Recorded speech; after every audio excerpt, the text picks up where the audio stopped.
Good evening everyone, welcome to our channel success MPPSC. आज हमें शुरू करना है एमपीपीएससी प्रीलिम्स की यूनिट 10।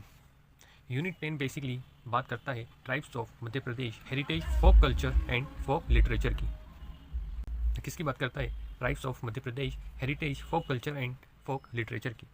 यानी पहले यूनिट 10 में मध्य प्रदेश ट्राइब्स के इंट्रोडक्शन के बारे में हम जानकारी देंगे। उसके बाद कॉन्स्टिट्यूशनल प्रोविजंस, यानी इंडियन गवर्नमेंट में, इंडियन कॉन्स्टिट्यूशन में मध्य प्रदेश ट्राइब्स के बारे में कौन कौन से आर्टिकल्स में क्या प्रोविज़न दिया है, इन सब के बारे में हम इस वीडियो में आगे बात करेंगे। उसके बाद हमारी स्टार्ट होती है मध्य प्रदेश की इंपॉर्टेंट ट्राइब्स, भील, भारिया, सहारिया, गोंड, बेगा, कोरकू, कोल और अदर इंपॉर्टेंट ट्राइब्स। इस तरीके से हम इस यूनिट 10 को कंप्लीट करने वाले हैं।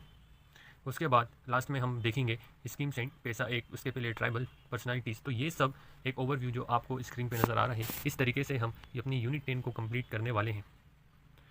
आज की वीडियो ज़्यादा लंबी ना करते हुए हम आज दो टॉपिक्स के ऊपर ही बात करेंगे। एक तो ट्राइब्स ऑफ मध्य प्रदेश के इंट्रोडक्शन के बारे में, दूसरा कॉन्स्टिट्यूशन में ट्राइब्स के बारे में क्या क्या प्रोविजंस, क्या कौन से आर्टिकल्स दिए गए हैं, उसके बारे में आज इस वीडियो में चर्चा की जाएगी। और नेक्स्ट वीडियो में हम स्टार्ट कर देंगे मध्य प्रदेश की इंपॉर्टेंट ट्राइब्स के बारे में। चलिए शुरू करते हैं tribes of Madhya Pradesh introduction. Introduction की अगर हम बात करें तो ट्राइब्स क्या है, बेसिकली वो इंट्रोडक्शन में दिया गया है। Tribes are the group of specific indigenous people who live in the remote and forest area. क्या मतलब कि ट्राइब्स वो स्पेसिफिक इंडिजीनियस पीपल होते हैं जो कि शहर से कहीं दूर फॉरेस्ट एरिया में सर्वाइव करते हैं। They have their own social, economy, political, cultural and religious identity. जिनके खुद के एक नियम कानून होते हैं, खुद की रिलीजियस आइडेंटिटी होती है, खुद के सेल्फ मेड फेस्टिवल्स होते हैं, पॉलिटिकल रूल्स होते हैं। इन्हीं सब चीज़ों पर हम ट्राइबल्स ग्रुप को आइडेंटिफाई करते हैं। मध्य प्रदेश में अगर पहले देखा जाए तो मध्य प्रदेश में टोटल 46 ट्राइब्स को आइडेंटिफाई किया गया था, बट आफ्टर दी नोटिफिकेशन जनसंख्या 43 से घट के 43 हो गई है। ठीक है, इतनी बात हम सभी को याद रखना है कि मध्य प्रदेश में पहले 46 नोटिफाइड ट्राइब्स थी, अब मध्य प्रदेश में 43 ट्राइब्स को नोटिफाई किया गया है। वो 3 ट्राइब्स कौन सी थी जिनको मिला के 46 ट्राइब्स हुआ करती थी? तो वो थी कीर, मीना और पारधी। कीर, मीना, पारधी को अब मध्य प्रदेश की ट्राइबल ग्रुप्स में कंसीडर नहीं किया जाता है, तो अब मध्य प्रदेश में 43 ट्राइब्स को नोटिफाई किया गया है। इतनी बात हम सभी को याद रखना है कि मध्य प्रदेश में पहले 46 ट्राइब हुआ करती थी, अब मध्य प्रदेश में नोटिफाइड ट्राइब्स कितनी हैं? 43 नोटिफाइड शेड्यूल ट्राइब्स हैं। ठीक है, इसी में हम आगे बढ़ते हैं। तो हमारे संविधान में in our Indian constitution article 342 clause 1 and 366 clause 25 deal with the definition of tribal groups in Madhya Pradesh and India. यानी हमारे संविधान में, हमारे भारतीय संविधान में, इंडियन कॉन्स्टिट्यूशन में आर्टिकल 341 क्लोज 1 में, आर्टिकल 366 क्लोज 5 में ट्राइब्स की डेफिनेशन के बारे में प्रोविज़न दिया गया है। इतनी बात समझ में आती है। ऐसे कौन से दो आर्टिकल्स हैं जिसमें ट्राइब्स की डेफिनेशन के बारे में बात की गई है? तो वो आर्टिकल्स हैं 342 एंड 366। क्या आर्टिकल्स हैं? 342 एंड 366। इन दोनों ही आर्टिकल्स को याद रखना है। इंडियन कॉन्स्टिट्यूशन में डेफिनेशन ऑफ ट्राइब्स का प्रोविज़न किस आर्टिकल में है? आर्टिकल 342 क्लोज 1 में एंड आर्टिकल 366 क्लोज 25 में। ये चार बातें यहाँ से हो गई कि 46 ट्राइब्स थी, अब 43 नोटिफाइड ट्राइब्स हैं। किन ट्राइब्स को अब कंसिडर नहीं किया जाता? तो कीर, मीना और पारधी को कंसिडर नहीं किया जाता। ट्राइब्स की डेफिनेशन इंडियन कॉन्स्टिट्यूशन के किस आर्टिकल में दी गई है? तो आर्टिकल 342 क्लोज 1 में, आर्टिकल 366 क्लोज 25 में। इन सब बातों को हमें याद रखना है। हम आगे बात करते हैं कि मध्य प्रदेश में सबसे लार्जेस्ट ट्राइब कौन सी है, या मध्य प्रदेश में कंसंट्रेट करने वाली, मध्य प्रदेश में रहने वाली सबसे लार्जेस्ट ट्राइब भील ट्राइब को माना जाता है। कौन सी ट्राइब है? Bhil tribe is the largest tribe of Madhya Pradesh and second largest tribe of Gond tribe. Gond is the second largest tribe of Madhya Pradesh. इन दो बातों को हमें याद रखना है कि मध्य प्रदेश की सबसे बड़ी जनजाति कौन सी है? भील जनजाति है। और सेकेंड सबसे बड़ी, second largest tribe of Madhya प्रदेश, तो वो गोंड जनजाति है। ठीक है, और एक नाम आप सभी ने सुना होगा या नहीं भी सुना, तो अब आपको याद रखना है, शरद चंद्र रॉय। क्या है? शरद चंद्र रॉय। ये इन्हें फादर ऑफ ट्राइबल स्टडीज़ के नाम से जाना जाता है। इंडिया के अंदर अगर ट्राइबल स्टडीज़ के फादर की बात की जाती है तो वहाँ पे शरद चंद्र रॉय का नाम आता है। ठीक है, father of tribal studies in India, Sharat Chandra Roy. यहाँ पे हमारे 4-5 एग्जाम पॉइंट ऑफ व्यू से इंपॉर्टेंट फैक्ट निकल के आते हैं। एक बार और 1 मिनट में इसको रिवीजन किया जाए ताकि इसी वीडियो में हमें सारी चीज़ें याद होती चली जाए। बार बार हमें किसी वीडियो को या एक टॉपिक को 10 बार पढ़ने की ज़रूरत ना पड़े। एक बार और इसको अब हम रिवीजन कर लेते हैं कि 43 टोटल नोटिफाइड ट्राइब्स हैं, पहले 46 थी, 3 कौन सी अब हटाई गई हैं, कीर, मीना, पारधी। हम ट्राइब्स की डेफिनेशन के बारे में बात करते हैं कि इंडियन कॉन्स्टिट्यूशन में किस आर्टिकल में दी गई हैं, 342 में एंड 366 में। हम बात करते हैं सबसे बड़ी लार्जेस्ट ट्राइब जो मध्य प्रदेश में सर्वाइव करती है तो वो है भील, और सेकंड लार्जेस्ट की बात करें तो गोंड ट्राइब। और father of tribal study in India किनको कहा जाता है, शरद चंद्र रॉय को।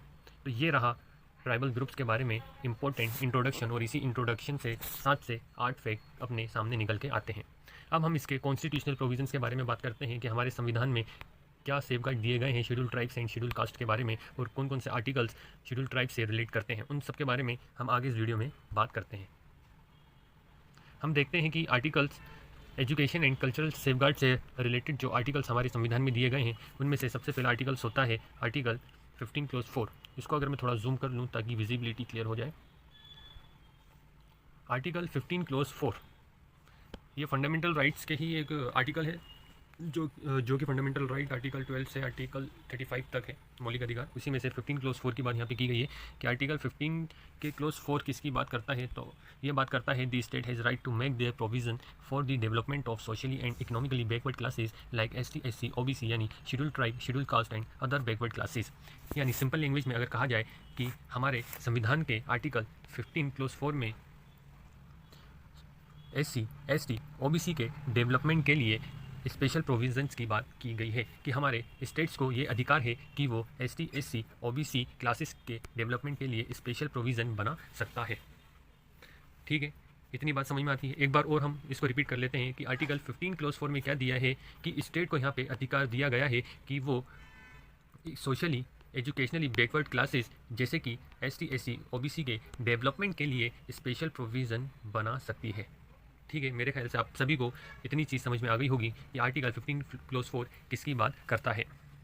ऐसे ही आर्टिकल 29 जो है वो बात करता है माइनॉरिटीज़ के प्रोटेक्शन ऑफ इंटरेस्ट की। किसकी बात करता है, माइनॉरिटीज़ के प्रोटेक्शन ऑफ इंटरेस्ट की। वो बात करता है लैंग्वेज की, वो बात करता है स्क्रिप्ट एंड कल्चर की। इन सारी चीज़ों को प्रिजर्व करने की बात आर्टिकल 29 में दी गई है। हमें सिर्फ याद रखना है कौन सा article schedule tribes and SC ST से रिलेट करता है। हमें याद रखना है article 15 close 4, article 29, article 46, article 19 close 5, article 17। इस तरीके से हमें याद रखना है कि ये article schedule tribe and schedule cast से रिलेट करते हैं। इतनी सी बात हमें हमारे दिमाग में याद रखनी है। एक बार इनको रीड भी कर लिया जाए कि इन आर्टिकल्स में क्या क्या दिए गए हैं। जैसा कि हमने अभी बात करी आर्टिकल 15 क्लोज 4 की, आर्टिकल 29 की, हम बात करते हैं आर्टिकल 46 की कि इसमें क्या बात कही गई है। आर्टिकल 46 में ये कहा है कि promote the educational and economic interest of the weaker section of the state. क्या बोला, promote the educational and economic interest.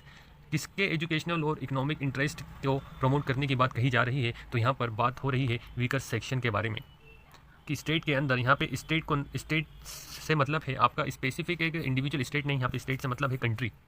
ठीक है, क्या मतलब है स्टेट से, कंट्री का मतलब है कि कंट्री के अंदर जितने भी वीकर सेक्शंस हैं, यानी जितने वीकर सेक्शन हम ऐसे कंसीडर करते हैं जो इकोनॉमिकली वीक हो, जो सोशली अनडेवलप्ड हो, उनको हम वीकर सेक्शंस में इंक्लूड करते हैं, कंसीडर करते हैं। तो स्टेट के अंदर जितने भी वीकर सेक्शंस हैं उनके एजुकेशनल और इकोनॉमिक इंटरेस्ट को प्रमोट करने की बात आर्टिकल 46 में कही गई है।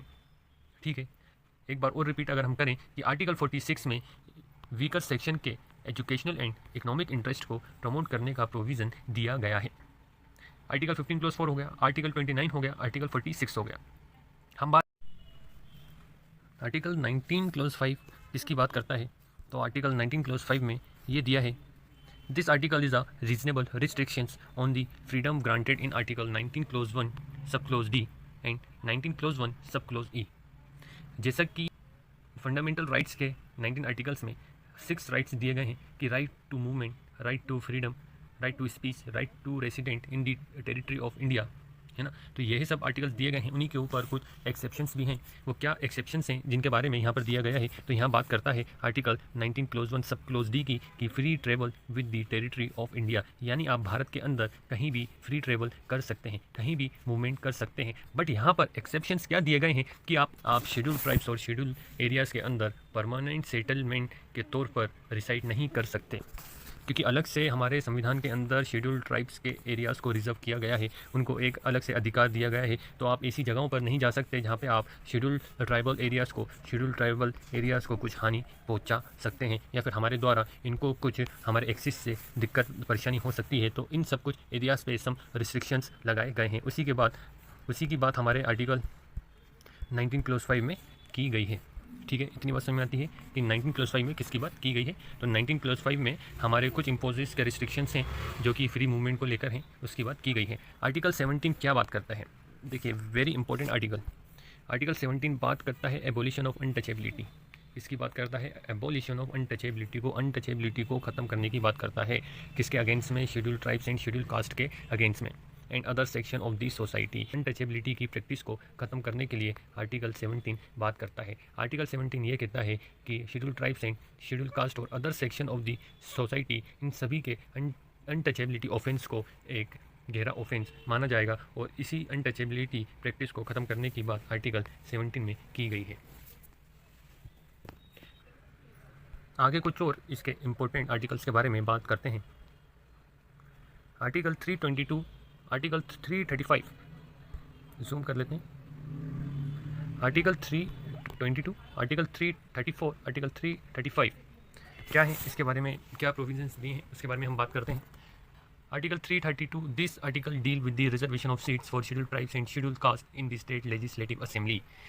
आर्टिकल 332 ये बात करता है कि स्टेट लेजिस्लेटिव असेंबली में scheduled tribes and scheduled caste के लिए सीट का रिजर्वेशन होना ज़रूरी है, या फिर स्टेट लेजिस्लेटिव असेंबली में शेड्यूल्ड कास्ट और शेड्यूल्ड ट्राइब्स के सीट रिजर्वेशन की बात किस में दी गई है? तो ये प्रोविज़न हमारे कॉन्स्टिट्यूशन के आर्टिकल 332 में दिया गया है। ठीक है, आर्टिकल 334 में क्या दिया है? This article deal with the extension of reservation given to Anglo Indians SC ST and for a period of 10 years amended several times for the extension of period. यहाँ पे बस ज़्यादा कुछ नहीं है, यहाँ पे एक सिंपल सी बात ये है कि जो यहाँ पर बात हो रही थी आर्टिकल 332 में SC ST के सीट रिजर्वेशन के बारे में, बस यहाँ पे 334 में क्या किया गया है कि इन्हीं सीट को एक्सटेंड करने की बात की गई है। ठीक है, इन्हीं सीट को क्या एक्सटेंड करने की बात की गई है for a period of 10 years, और ये हर बार अमेंड होते रहते हैं, टाइम टू टाइम, हर 10 साल बाद इनको इंक्रीज कर दिया जाता है। आर्टिकल 335 क्या बात करता है? This article relate to the appointment of service and post of the union and the state. It aims to strike a balance between ensuring representation of schedule caste, schedule tribe and the schedule tribe in government job and maintaining efficiency of administration. 332 ये कहता है कि भारत के अंदर एक balance develop करना बहुत ज़रूरी है। वो बैलेंस कैसे लिए? यहाँ पर यूनियन एंड स्टेट सर्विसेज में पोस्ट के अपॉइंटमेंट से रिलेटेड बात आर्टिकल 335 में की गई है। बात करते हैं कि हमारे संविधान में कौन से ऐसे शेड्यूल्स हैं जिसके अंदर शेड्यूल ट्राइब्स और शेड्यूल कास्ट के प्रोविजंस के बारे में दिया गया है।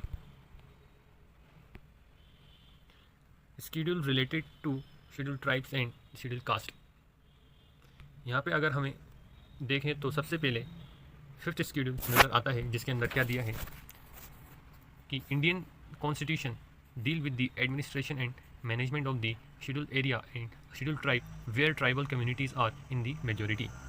बहुत ही सिंपल लैंग्वेज में यहाँ पर आपको दिया गया है कि इंडियन कॉन्स्टिट्यूशन शेड्यूल एरिया और शेड्यूल ट्राइब्स के एडमिनिस्ट्रेशन के बारे में, उनके मैनेजमेंट के बारे में डील करता है। शेड्यूल 5th में शेड्यूल एरियाज और शेड्यूल ट्राइब्स के मैनेजमेंट और एडमिनिस्ट्रेशन के बारे में बात की गई है कि अगर हम बात करते हैं तो include provision for the administration of the tribal area in the state of Assam, Meghalaya, Tripura, Mizoram and north east of India. इसकी बात करता है 6th शेड्यूल, बात करता है एडमिनिस्ट्रेशन की, जो कि Tripura, Meghalaya, Assam, Mizoram, north east states में ट्राइबल एरियाज रिसाइड करते हैं, कंसनट्रेटेड हैं। Assam, Meghalaya, Tripura and Mizoram in north east India में उनके एडमिनिस्ट्रेशन की बात 6th शेड्यूल में की गई है, और बाकी के except Assam, Meghalaya, Tripura, Mizoram, north east state की बात 5th शेड्यूल में की गई है। इन 5 स्टेट को छोड़ के बाकी के स्टेट्स और एरियाज़ के एडमिनिस्ट्रेशन की बात 5th शेड्यूल में की गई है, और Assam, Meghalaya, Tripura, Mizoram, north east India के स्टेट्स में ट्राइबल्स एरियाज़ के एडमिनिस्ट्रेशन की बात 6th शेड्यूल में की गई है। तो ये थे आपके कुछ इम्पोर्टेंट इंट्रोडक्शन और constitutional provisions regarding tribes of Madhya Pradesh और इंडिया। ये जितने भी यहाँ पे आर्टिकल्स आपके सामने आए, जो भी शेड्यूल्स आए 5th और 6th, इन सभी को हमें याद करना है these are very important fact about schedule tribes. Next video में हम मध्य प्रदेश की इंपॉर्टेंट ट्राइब्स के बारे में हमारा जो टॉपिक है उसको शुरू करने वाले हैं। आएंगे भील ट्राइब। तो आज की वीडियो बस यहीं तक, मिलते हैं हमारी नेक्स्ट वीडियो में भील ट्राइब्स की कुछ इंपॉर्टेंट इन्फॉर्मेशन के साथ।